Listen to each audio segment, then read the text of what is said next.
Good morning. I would like to talk about bench grinders. They are very inexpensive and they're really an underrated tool. These are amazing. This one I bought at Northern Tool 20 years ago. It's a half horse 6-inch wheel. That's the classic bench grinder. It works great. It was cheap and I've used it for 20 years basically with no issues. Recently I took the guard off and put a buffing wheel on because I had a buffing project. I'll show you a picture of how that turned out. It was a meeting bell for the Alliance Club that I'm part of also in town here. So the reason I can get away with that is I have two bench grinders. This one I picked up a couple years ago. This is a 3/4 horse 8-inch wheel, way more power. Normally a bench grinder comes with a fine and a coarse stone.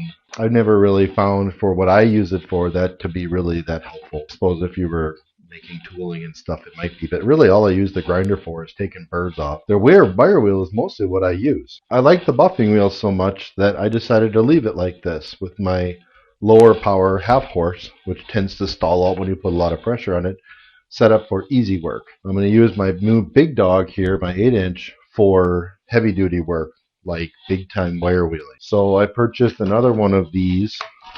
This is a Dewalt 3/4 inch 8-inch. It's part number DW4906. Also pretty inexpensive. And so what I'm going to do is I'll take the side of this cover off. I'll take one of these stones off, put that on, and put the guard back on. Now I've got a really high power wire wheel, which is what I should have done in the first place, is just go for an 8-inch. The even nicer ones have 2 speeds on them. Really useful when you're buffing, but I'm just not that picky, I guess. I built this little flying V thing. This is actually a Harbor Freight cast iron pedestal meant for a bench grinder that you can bolt to the floor. And I had this one on it for 15 years, and it worked great. But when I got the second one, I just don't have a lot of space in my shop. So what I did is I turned it into a little flying V and put 2 of them on it. Then the back of this, there's a 2x4 on the wall that actually, when you push, that helps steady it so you don't get a lot of vibration. You can see it's not going anywhere. It's a little hokey, but it works for me.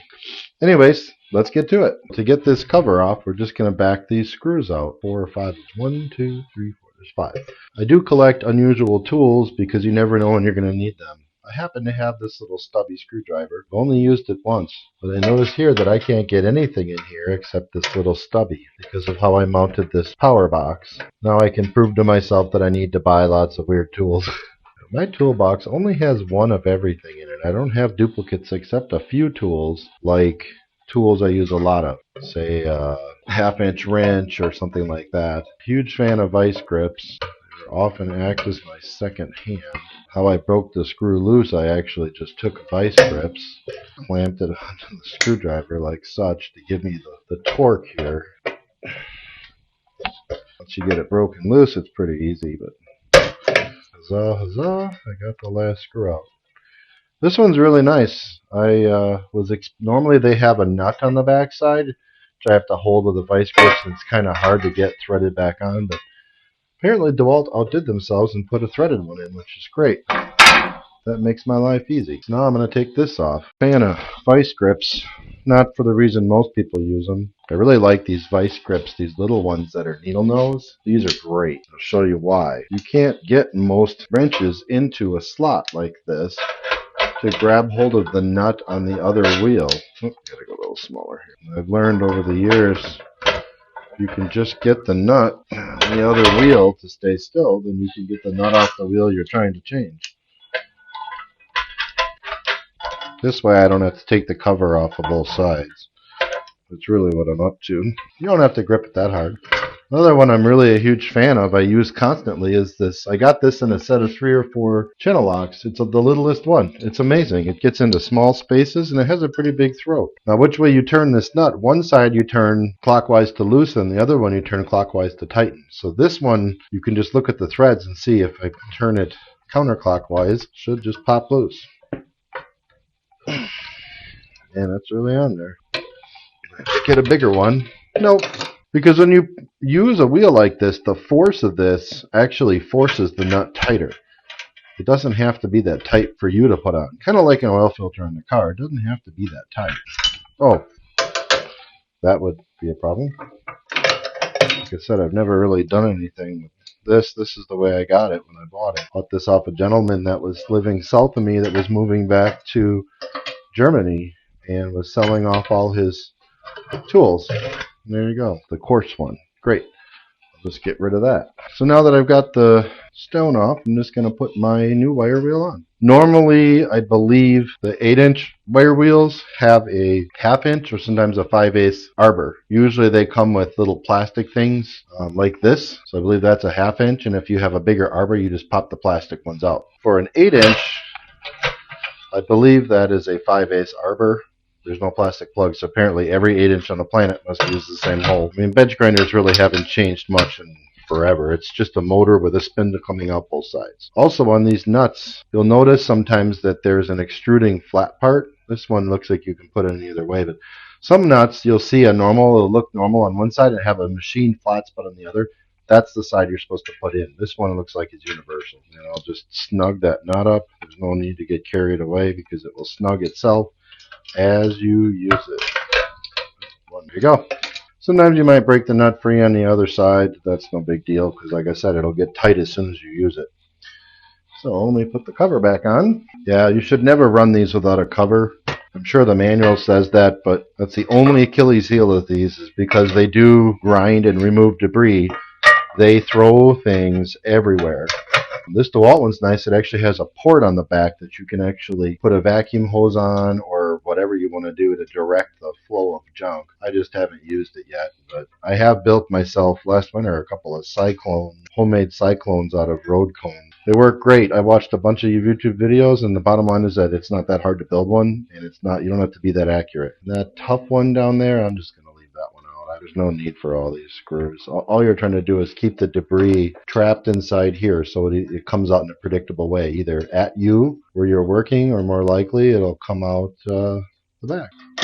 Use my little stubby here. Like I said, there is a pretty good amount of vibe on it. So you want those screws, you want them snug. They will rattle free. If you have trouble with that, you can always put a little Loctite on and use the blue stuff so you can take it back off. Notice I get them all started before I make them tight. Something I learned as a kid. It's just a working with tools thing. Alright, so I got all that back on. Let's get my rest back lined up.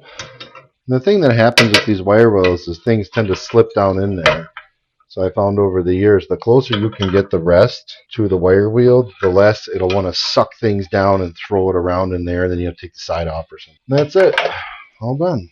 Piece of cake. Vice grips, stubby, regular screwdriver, and a little channel lock. That's all you need. And I still got this 6-inch wire wheel. I don't know what I'm going to do with that. I mean, this one worked great. It's a lot better than the cheap one I bought years ago at wherever. These DeWalt ones are killer. I researched these. So you'll notice I'm not really loyal to any brands per se. I'm loyal to quality and good products.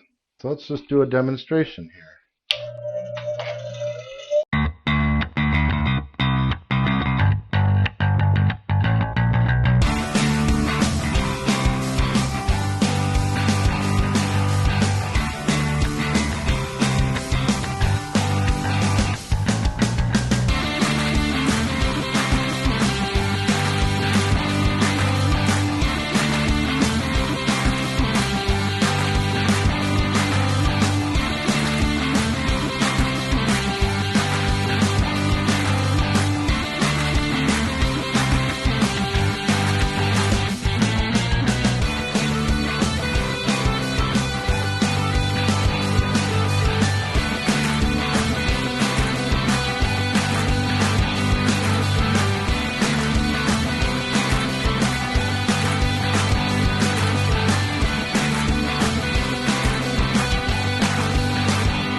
The difference between a half horse and a 3/4 horse is a big deal, but trust me, it is.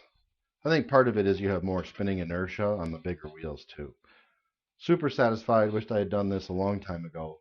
This was just a junk piece of metal. It had a rough burr, so I ground it. And I often when it doesn't need to be exact, I'll grind it flat and then I'll wire wheel where I just ground, and that makes it nice and smooth to the touch. So there's no way anyone could get cut on that. And then I just kind of rode it hard to see how hard I could press, because the old one, the half horse, often the wheel would stop spinning. I'd be pressing too hard. This one, I don't think anything's stopping this. Just make sure you wear safety glasses. These things throw these little metal things. They don't hurt, but you wouldn't want to get one in an eye. Plus all the debris that comes off it. Again, these ported ones like this are much better. My old one was not ported, so it's all coming out the front one way or another. It's just usually shooting down around your feet. Well, I hope you found this video helpful. If you have a bench grinder, this is the best way to start. A grinder on one side and a wire wheel on the other.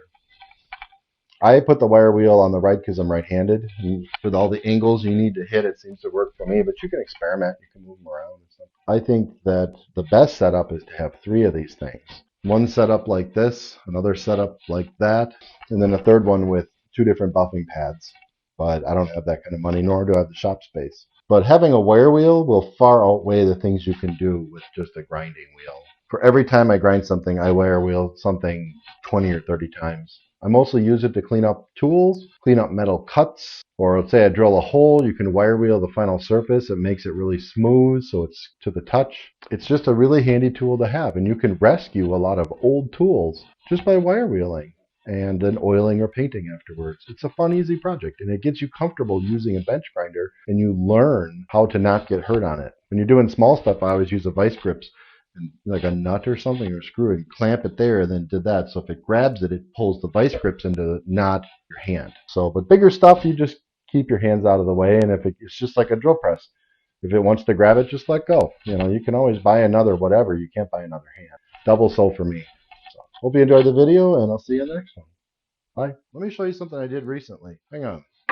So here's a project I've been working on. When I got this thing, it was so rusted it wouldn't even move. I soaked it in motor oil for, I don't know, a month, just this part, so I could get this screw off. So I took the entire thing apart. I wire wheeled all these individual parts. You can see I taped so that there wouldn't get paint like on the threads. I see a lot of people restore these old tools. I've been doing it for years. I just never do a fancy job. My main goal is to stop the rust from happening again. But I see so many people taking these and, doing nice paint jobs and things on them. I thought, what the heck, I'll try my hand at it. So you can see it sort of came out pretty good, but it looks nice. You can see the jaw up here is chipped. It's never going to be quite the same, but this was over 100-year-old. It's a Trimo 18, I believe it was. Yeah, Trimo 18-inch. It's a really nice pipe wrench. Probably cost you $40 for one, and this is a made in USA, drop forged. So, anyways, just an example. I just bought a riveter the other day so I could pound this rivet down. I had to go on McMaster Car and get some of these rivets. I've seen other people use these on old-fashioned tools or wagons and whatnot, so I got some for myself. By the way, doing this raised lettering with like a paint pen is not as easy as people on YouTube would make you think it is. It's actually really hard. You can see I did an okay job. But it was my first try, so I learned a lot about how not to do it. So, but this will go into the fleet. Let me show you another one as an example here. You have to understand that these tools were covered in rust. I mean, look at this one. Look at these. Drop forged, made in USA, Williams, USA. Really nice side cutters. You couldn't even move them. Soaked them in motor oil for quite a while, wire wheeled the hell out of them, and then these, they didn't have handles, so I used Plastidip, and I just kept, dip and let it dry over and over and over till I got nice handles on them. So this was the same batch. It's a really nice pair of made in USA needle nose. Here's another pipe wrench I did. I didn't paint this one. It's too small. Same thing. These are really nice. A lot of these are made in USA or Germany or some other really high quality tool makers. Oh, there's another one. Oh. This was also the same batch. Another smaller set of side cutters. Another really solid use for a wire wheel is just silly, but so you got a screwdriver, and over time these tips get all gunked up or they get rusty. You can wire wheel a screwdriver back to glory in no time flat. So like here's another simple wire wheel example. I got this. I bought a whole machinist toolbox for $100 full of machine tools. They were all rusty as hell. This is a Starrett punch. Starrett makes some of the best stuff out there. Made in USA, high quality. It was all rusted. I just wire wheeled this. Soaked it in some oil and then washed it off and then wire wheeled it. And look at that. It's beautiful. It's a really nice punch. 3 more examples. I've got tons of this stuff. Most of the wire wheeled rescued stuff's out in the garage.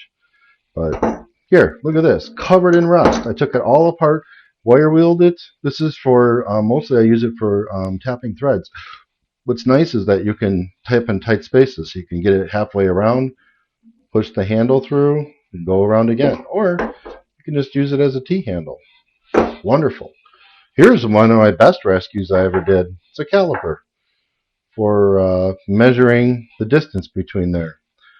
This thing was so covered in rust it wouldn't even do anything. The only thing that was still good was the inside accurate threads of this, but all the whole outside, you can see here the pitting. I don't know if I can get on the camera, but you can see the pitting on this thing. It was awful. So I rescued what I could and then kept it soaked in oil, and I got a really nice calibrator. Here's the last garage sale find from a couple years ago, a complete Starrett set, except the only thing that was in the case was the actual dial, which is still in great shape. This is made by Starrett, but all these other tools all had rust on them. I just wire wheeled them off, brand new. Wire wheeling doesn't hurt the steel.